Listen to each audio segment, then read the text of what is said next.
आगे बढ़िए ज्येष्ठ।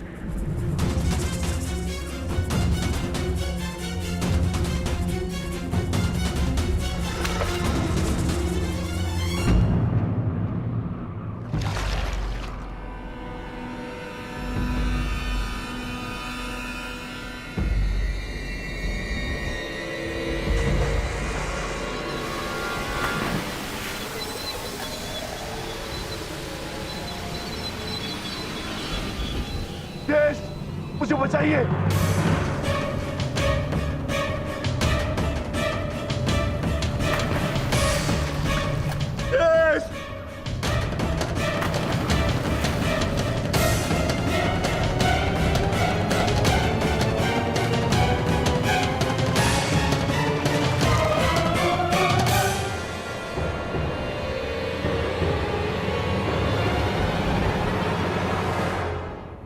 क्षमा करना भीम, तुम महाबली पवन पुत्र भीम हो, अपनी सहायता करने में सक्षम हो, परंतु ये भोला कुकुर अपनी सहायता नहीं कर सकता, इसीलिए मैंने इसे बचाया। मैं समझ गया ज्येष्ठ, मेरा अंत आ गया है, परंतु इससे पूर्व मैं अपने अंत का कारण जानना चाहता हूं। ज्येष्ठ बताइए। क्रोध, तुम्हारा क्रोध भयंकर था विक्रोधन। तुमने क्रोध में उनके भी प्राण लिए जिन्होंने कोई दोष नहीं किया था, और आज तुम्हारे अंत का कारण भी क्रोध ही है। तुम्हें शांति मिले अनुज। धर्मं च लोभं च मोहं चोषमस्थितः युध्याधमान अहंकारा यतो धर्मस्ततो जयः।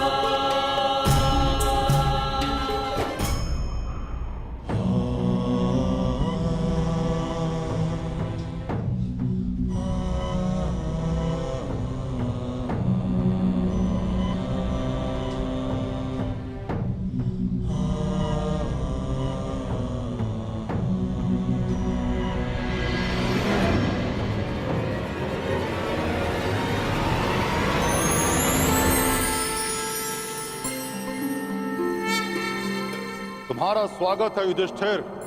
वस्वताय धर्मराजाय भक्तानुग्रह कृतये। प्रणिपात धर्मराज।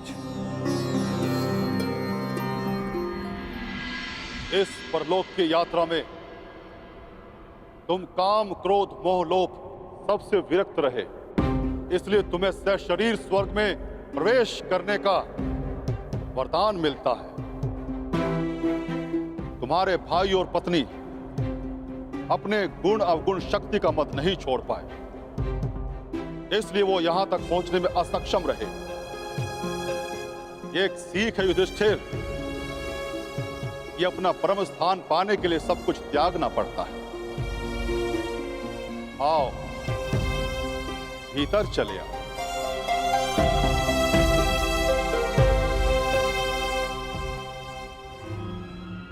आओ मित्र, भीतर चले। तुम इस कुकुर को अंदर नहीं ले जा सकते युधिष्ठिर।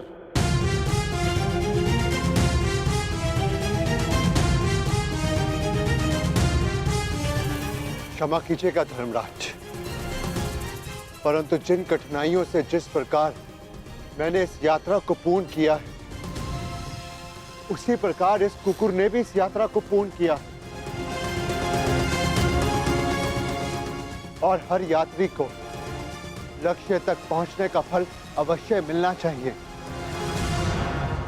मैं इस कुकुर को छोड़कर नहीं जाऊंगा। जो अंत तक साथ दे वही धर्म है, और इस नाते ये कुकुर मेरा धर्म है।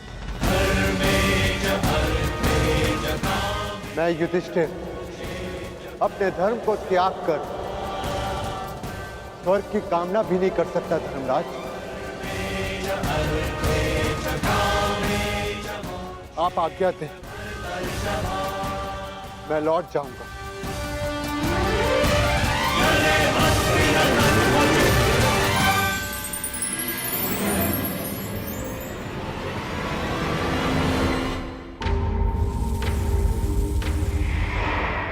साधुवाद युधिष्ठिर, तुम अपनी परीक्षा में पूर्णतः सफल रहे।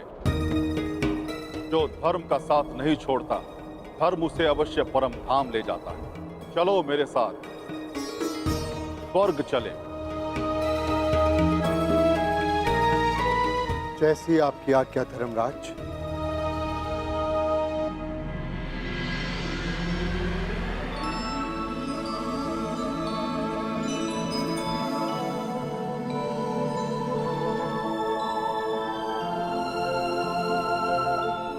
आओ युधिष्ठिर आओ। इस स्वर्ग में तुम्हारा स्वागत है।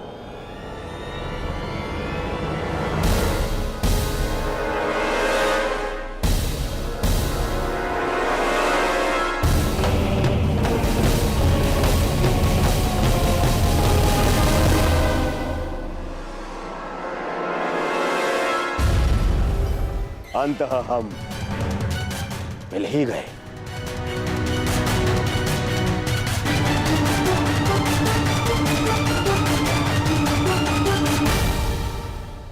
अरे किंतु तुम अकेले क्यों आए?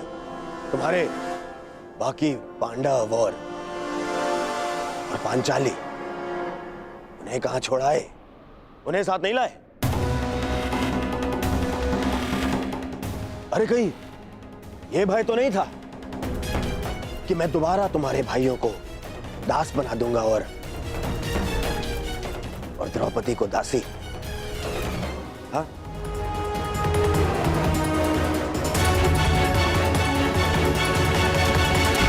ये सब यहां क्यों धर्मराज? ये यहां इसलिए क्योंकि इन्हें युद्ध में वीरगति प्राप्त हुई थी।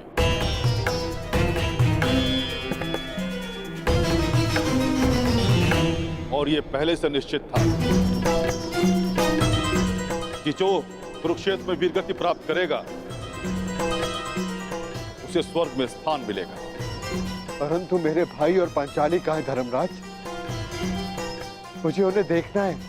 आओ मेरे साथ।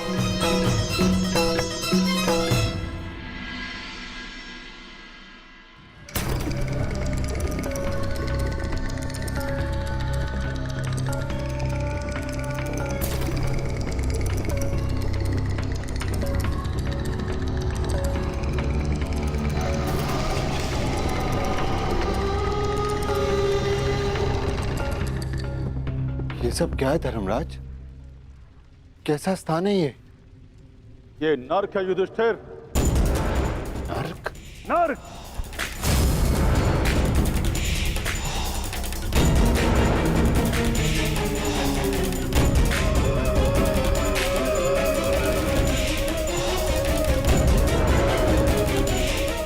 किंतु आप मुझे यहाँ क्यों लाए?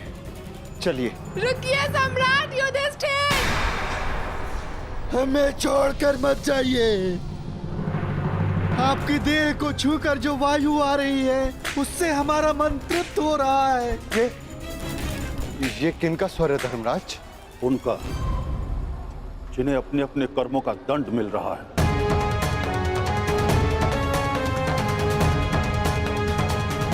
मैं उनसे मिलना चाहता हूँ। चलिए मेरे साथ।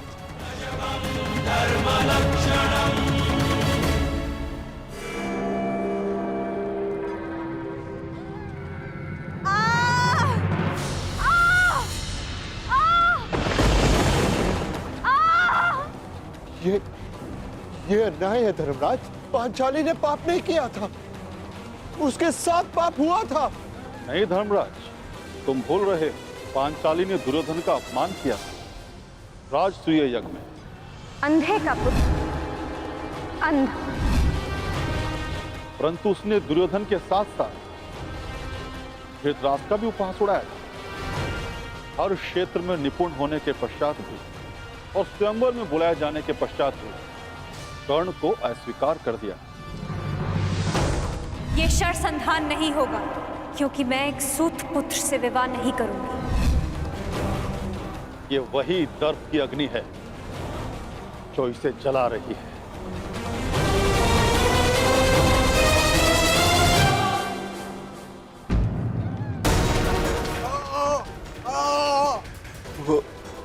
वो ये कौन है?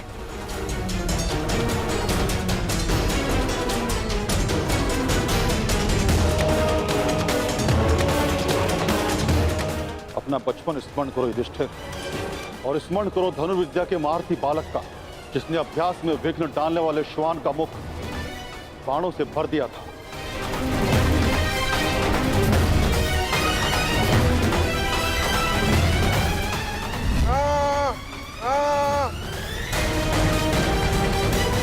एकलव्य? परंतु ये एकलव्य नहीं, ये वो है जिसके कारण एकलव्य को धनुर्विद्या का त्याग करना पड़ा और अपने अंगूठे का भी त्याग करना पड़ा।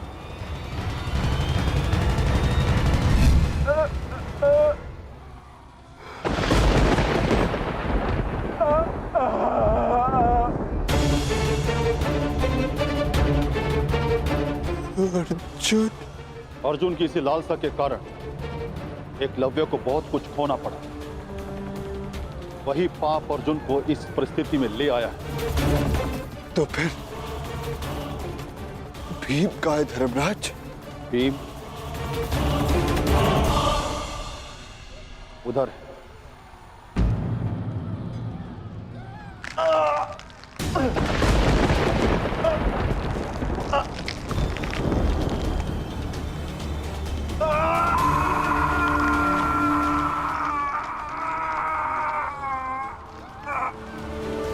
भीम की ये दशा क्यों धर्मराज?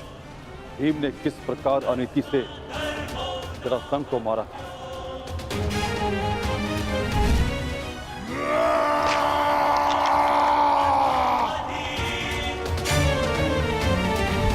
और किस प्रकार दुर्योधन की जंगा तोड़ी थी।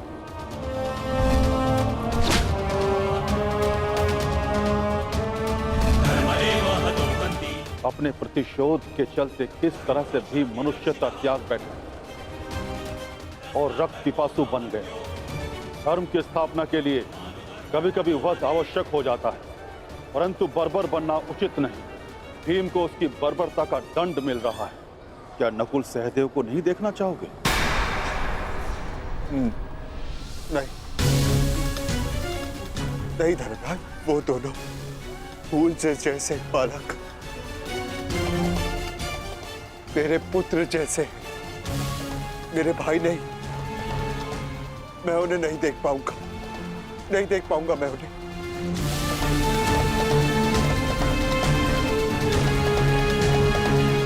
तो स्वर्ग चलें युधिष्ठिर?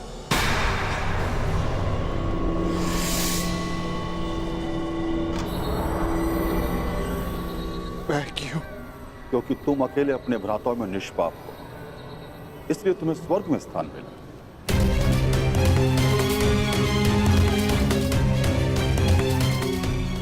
नहीं नहीं धर्मराज,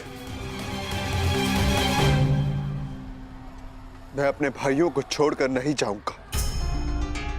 यदि उन्होंने कोई अनीति की है तो उसका कारण मैं, एक ज्येष्ठ होने के नाते मेरा कर्तव्य था कि मैं अपने भाइयों को, अपने परिवार को उचित मार्ग दिखाऊं। मैं अपने परिवार को छोड़कर नहीं जाऊंगा यहां से। जहां मेरा परिवार रहेगा वही मेरे लिए स्वर्ग है। मैं यहीं रहूंगा धर्मराज, यहीं।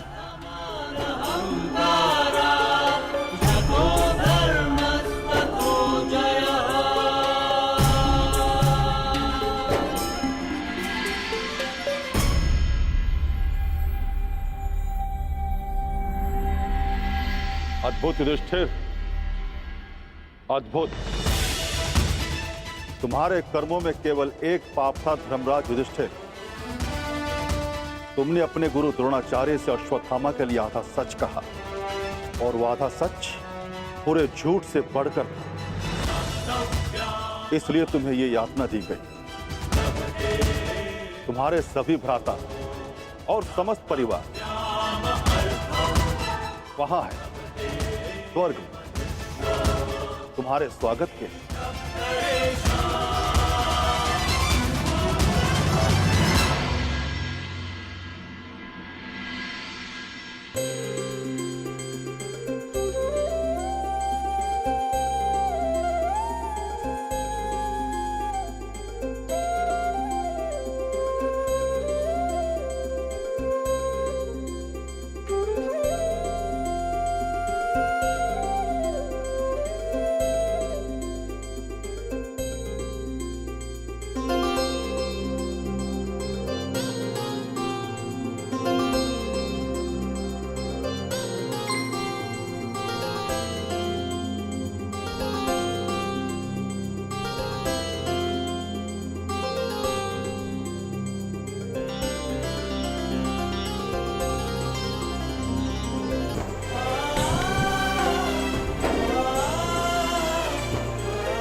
आइए ज्येष्ठ।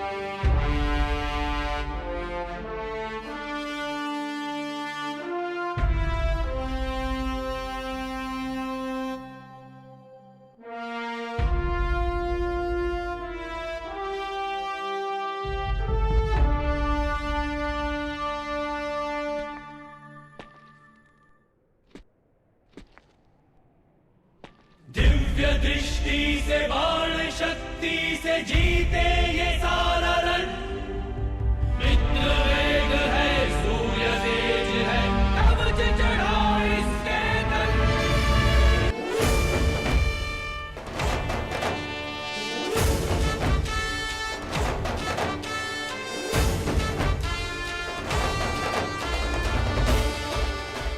ज्येष्ठ,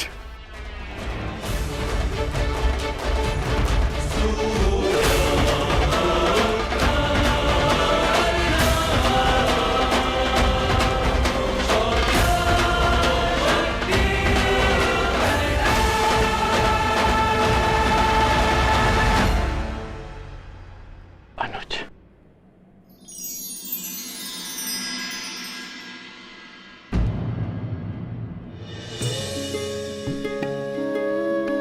माधव,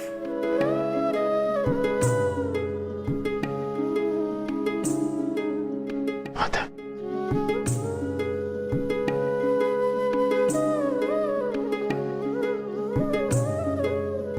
हाँ धर्मराज, और देखो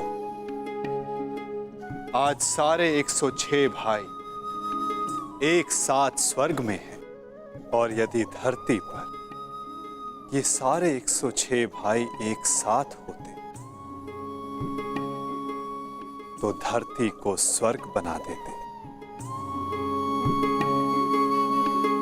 युद्ध सदैव अंतिम प्रयास होता है, प्रथम प्रयास सदैव प्रेम होता है। प्रेम से संब्रह्म जन्म लेता है और संब्रह्म से आदर, आदर से करुणा,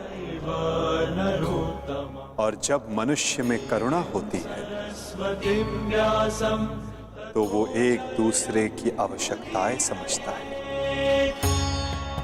उसकी पीड़ा समझता है, उसके निर्णयों का सम्मान करता है। नारायणं नमस्कृत्य और जहां एक दूसरे के लिए सम्मान, वहां युद्ध के लिए कोई स्थान नहीं होता।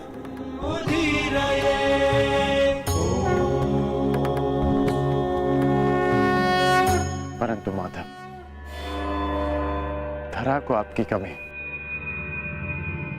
अवश्य अनुभव होगी। मैं दूर कहां हूं, मैं तो कण कण में हूं, तृण तृण में हूं। मैं हर मनुष्य के भीतर हूं। जहां मेरी सोच है मैं वहां हूं। यदा यदा हि धर्मस्य ग्लानिर्भवति भारत तदात्मानं सृजाम्यहम्। जब जब आवश्यकता होगी मैं तब तब आऊंगा और आशा करूंगा कि इस बार मैं युद्ध में नहीं, परिवर्तन की यात्रा का सारथी बनूं, उसका सारथी बनूं जिसके मन में विजय नहीं, परिवर्तन का भाव हो।